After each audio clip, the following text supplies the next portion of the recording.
Ini beneran bakalan rame banget karena ada 100 karakter yang akan muncul. Yo semuanya, ya masih membahas Ultra Galaxy Fight yang baru-baru ini lagi banyak rumor dan info terbarunya ya.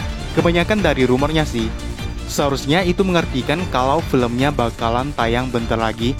Cuman untuk tanggalnya belum bisa dipastikan, meskipun ada yang bilang udah bulan berapa gitu ya.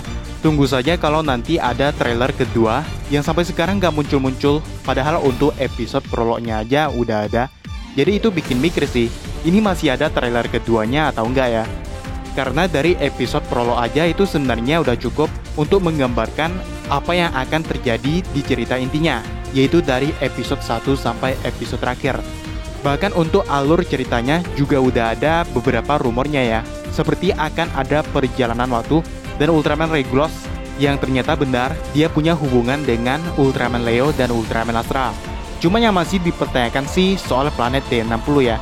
Kalau dari perkataan dari Julian, sepertinya planet ini lumayan familiar bagi para Ultra, entah itu dari M78 ataupun L77 atau asal dari Leo dan Astra, yang bahkan mereka mengenal Regulus yang berasal dari D60. Yang bikin penasaran adalah apakah planet ini masih ada kayak M78 atau udah hancur kayak L77. Yang mana kalau satu Ultra seperti Regulus saja sampai diculik dan disekap di dimensi Narak, kemungkinan para Ultra dari planet tersebut memiliki kekuatan yang lumayan berbahaya, terutama berhubungan dengan Cosmo Genjuken, yang awalnya saya mengira ini adalah lambang dari suatu jenis aliran bela diri atau pasukan tempur. Sepertinya itu kurang tepat ya. Yang paling mirip itu segel karma dari Boruto atau segel kutukan dari Orochimaru sih. Yang mana ketika seseorang mendapatkan segel tersebut, otomatis ia akan mendapatkan kemampuan tambahan sesuai dengan segel seperti apa yang dimiliki. Cosmo Genjuken juga sepertinya menggunakan konsep yang sama ya. Salah satu kemampuan absolut Diaboro adalah Cosmo Genjuken Goriki Hagyuken, yang sudah jelas serangan ini digunakannya berkat lambang Cosmo Genjuken bercorak banteng yang ia curi dari Ultraman Regulus. Cuman ingat ini masih rumor ya, walaupun dipikir-pikir masuk akal juga sih kalau kejadiannya memang seperti itu. Jadi kemungkinan ability utamanya Regulus adalah seni bela diri Cosmo Genjuken, mirip-mirip Uchukenpo-nya Ultraman Leo, ditambah dengan jurus yang bisa ia keluarkan dari lambang di kedua tangannya yang bercorak naga dan harimau. Mungkin nanti Regulus dan Diaboro akan satu lawan satu sebagai pengguna Cosmo Genjuken. Bedanya adalah Diaboro hasil nyuri kekuatan dari Regulus yang adalah pemilik aslinya. Bahkan kalau planet D60 masih ada sampai sekarang, tidak menutup kemungkinan kalau masih ada banyak Ultra lain seperti Regulus yang juga memiliki lambang tersebut dan tergabung sebagai petarung yang mengandalkan Cosmo Genjuken sebagai kemampuan utamanya. Cuman ini hanya teori liar saja ya. Kalau kawan-kawan ada pendapat lain, tuliskan saja di bawah. Dan langsung aja, ini dia info terbaru untuk Ultra Galaxy Fight di Destined Crossroad. Yang pertama adalah Ultraman USA bisa dipastikan akan ikut kembali di UGF season ketiga ini. Yang mana bocoran ini sebenarnya sudah ada sejak beberapa waktu yang lalu ya. Ini tidak mengherankan kalau Ultraman USA bisa muncul di mini series ini setelah kemunculan Ultraman Joneas, Ultraman Great, dan Ultraman Powered yang sangat bisa dijadikan fanservice untuk kawan-kawan yang mungkin menyukai beberapa Ultra yang sebelumnya jarang disinggung ini. Karena kalau kita ngomongin soal Ultra Galaxy Fight, semua hal ada kemungkinan untuk terjadi ya. Jadi siap-siap saja kalau nanti ada kejutan lain. Info kembalinya Ultraman USA diikuti dengan scan majalah yang belum terlalu jelas, cuman di sini menyorot beberapa Ultra spesial yang baru saja kembali sejak beberapa waktu yang lumayan lama ya. Ada Ultraman Great yang kemarin muncul di UGF TAC.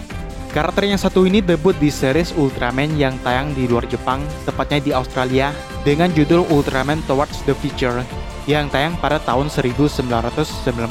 Sedangkan Ultraman Powered juga muncul bersamaan dengan Great di UGF TAC. Muncul pertama kali di seriesnya sendiri berjudul Ultraman The Ultimate Hero, yang juga tayang pada tahun 90-an. Nah, untuk Ultraman USA juga lumayan unik. Mereka debut di film kartun yang berjudul Ultraman The Adventure Begins yang tayang tahun 87 di USA, bahkan lebih jadul lagi dibanding dengan Great dan Powered. Mereka beranggotakan Ultraman Chuck, Ultraman Scott, dan Ultraman Bats yang dikisahkan mereka awalnya adalah seorang pilot. Saya sendiri belum pernah menonton film yang satu ini, cuman karena mereka akan muncul di UGF TDC, Sepertinya menarik untuk melihat kisah mereka dulu ya, karena mereka juga pernah diperhatikan di negeri Jaya. Jadi sangat masuk akal jika Scott, Chuck, dan Bats juga ikut melawan Absolutiannya. Yang selanjutnya adalah Ultraman Agul Supreme akan muncul. Untuk yang ini belum bisa dipastikan 100% ya. Anggap aja ini rumor yang kemungkinan terjadinya lumayan besar. Yang mana Agul akan menjadi satu-satunya TDGA yang muncul di UGF 3C ini. Cuman jangan kecewa dulu, karena kita tidak tahu kejutan seperti apa yang akan dimunculkan nanti. Bahkan bisa aja TDGA gak akan ada sama sekali loh. Cuman ya pastinya kita berharap mereka bisa hadir juga ya. Terutama Ultraman Dyna yang secara dia sedang berpetualang di luar angkasa. Jadi harusnya dia juga tahu kalau sekarang sedang terjadi konflik melawan Absolutian. Yang selanjutnya akan ada lebih dari 100 karakter, yang mana sekarang lebih jelas lagi. 100 karakter yang dimaksud di sini kemungkinan termasuk dalam form-form yang dimiliki satu karakter yang sama. Misalkan gini ya, kalau Cosmos punya 5 form yang berbeda, maka dihitungnya ada 5 karakter sesuai dengan semacam scene pengendalian yang kayak gini ya. Nah itu dihitungnya satu karakter.